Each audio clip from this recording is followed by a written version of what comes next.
This is Valley News Live at 10. New tonight at 10. Good evening. Thanks for joining us. I'm Nashay Taylor. A former coach with the Valley City Public School District has now been charged for attempting to lure minors and solicitation. 64-year-old Davy Zink has been charged with a Class B felony for luring minors by a computer and a felony for attempted solicitation of a minor under the age of 15. According to court documents, the incident allegedly occurred back in October of 2019. At that time, he was employed as a part-time coach with the district. Zink will make his first court appearance on Tuesday. Two men were arrested early this morning for attempting to break into vehicles. 42-year-old Chad Castle of Fargo and 34-year-old Steve Munson of Christine, North Dakota were arrested. Police were called around 12:45 this morning for a burglary in progress in the 500 block of 40th Street South. Authorities say the pair were attempting to break into some vehicles in an underground parking garage. Both were arrested for felony burglary. Munson was also faces charges for carrying a concealed weapon. It was a beautiful Sunday and temperatures are expected to get warmer this week. Jim is here now with the forecast. Jim. Thanks, Nashay. Right now we're looking at those flags flapping in the breeze down in Hankinson near the North Dakota-South Dakota border there at exit 1. And that breeze will continue on through the night and it will help keep temperatures a bit cool for right now.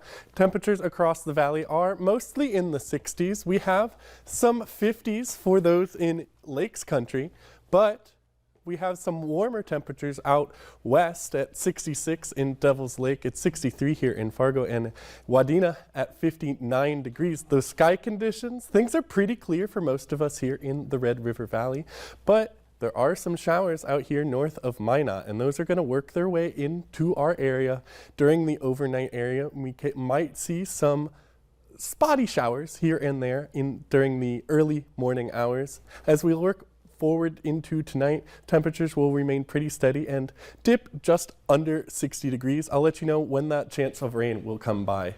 All right. Well, thank you so much, Jim. Also new tonight, a Moorhead man was seriously hurt this afternoon following a single vehicle crash on I-29 near the tri-level interchange with I-94. The North Dakota Highway Patrol says around 1:45 p.m. the man was traveling on I-29 when his SUV struck the center concrete median. The man, who was the only person in the vehicle, sustained serious injuries and was taken to a local hospital to be treated. Authorities say he was not wearing his seatbelt at the time. This is the second crash that occurred in the area of the tri-level interchange. If you recall, yesterday a West Fargo man died in that same area. He died after his vehicle struck a concrete pillar that supports the I-94 interchange. In this video, you can see the blue vehicle with a severe front end damage, which was caused by the impact. The West Fargo man has now been identified as 33-year-old Zachary Noble. Noble was also not wearing his seatbelt at the time of that particular crash. This is the aftermath of a crash that happened this afternoon on 45th Street near 26th Avenue South. As you can see, a vehicle overturned and landed right onto its roof following the traffic collision. Emergency crews responded to the crash right after 4:30 this afternoon. Police say those involved only suffered minor injuries. They also say there were no criminal offenses and no one was cited. Police say one person was wounded in the leg during a shooting at the Minnesota State Fair last night. The person who was shot was taken to a hospital following the incident. Police say the shooting occurred about 10 p.m. last night near the entrance to the Midway. The incident led authorities to close the fair about 40 minutes early. Somebody to engage in such a brazen act in a crowd of people with no regard for the safety or the lives of others, it's just disgusting in my opinion. If you commit a gun crime in Minnesota, it needs to be very clear that there are going to be consequences that are harsh. Officials say Minnesota State Patrol presence will be doubled at the fair through tomorrow, which is the last day of the fair. New developments in the run for the U.S. House of Representatives. Mark Haugen, the endorsed Democratic NPL candidate for the U.S. House of Representatives, has suspended his campaign. Haugen says he's stepping away from the campaign trail because he doesn't see a viable path forward to winning the race. He's citing pressure from what he calls the far left wing of his own party over his pro-life position, especially since former Miss America Kara Munn's decision to enter the race. Haugen said he will notify the Secretary of State's office of his withdrawal on Tuesday. Congressman Kelly Armstrong released this statement today. He says, quote, "The decision to run for Congress is a big one, and I thank Mark Haugen for throwing his hat in the ring. He stepped up for his party when no one else would." Kara Munn also responded to the news of Haugen's decision. She said, quote, "Mark's decision to suspend his campaign could not have been easy. I wish Mark the best as he continues to be a leader in the ND-Dem NPL for years to come. As an independent, I am committed to fighting for the people of North Dakota. It's time we finally put the people over the party."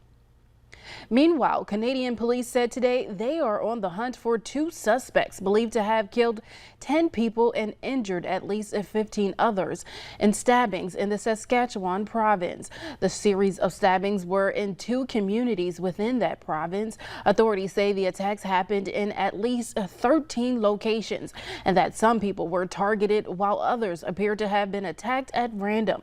A motive has yet to be determined. Despite being in the middle of a war, children in Ukraine are back in school. The new academic year began this week with more than 40% of schools expected to resume classes. As Melissa Bell reports, students and parents are adjusting to the new normal. Preparing for the first day of school is always nerve-wracking, especially in Ukraine, where Hannah and Max headed back to class on Thursday for the first time since the war began. The truth is, you never know where the missile will hit, the school or the house. We went to the school several times and examined the bomb shelter. We believe that everything will be fine with our children in terms of safety. It was to a school rebuilt that the children headed. Irpin, to the north of Kyiv, was at the heart of the war when it began. Now, more than 6 months later, peace has been restored to this part of the country, but the threat it might be shattered is never far.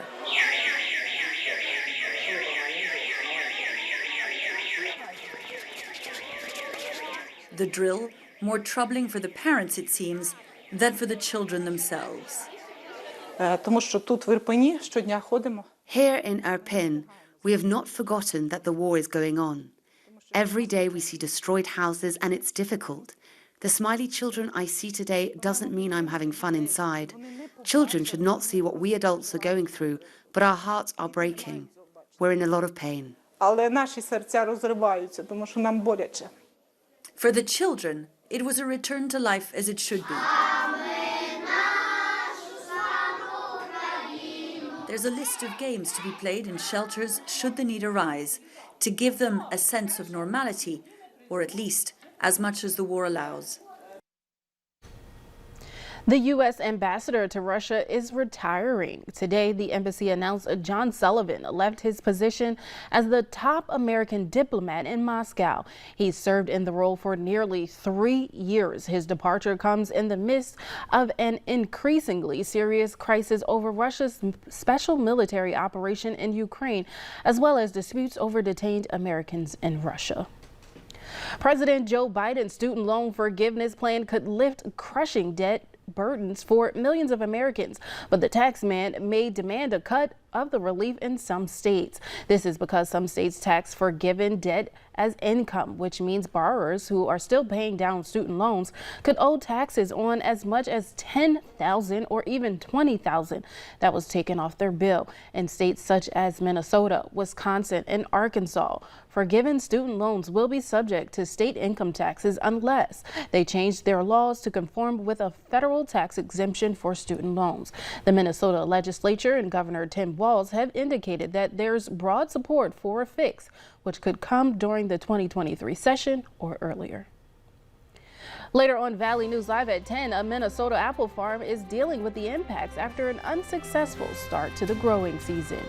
And if you missed last night's opportunity to see those northern lights, tonight there's another chance, but there is some rain and some clouds coming in that could obscure your view.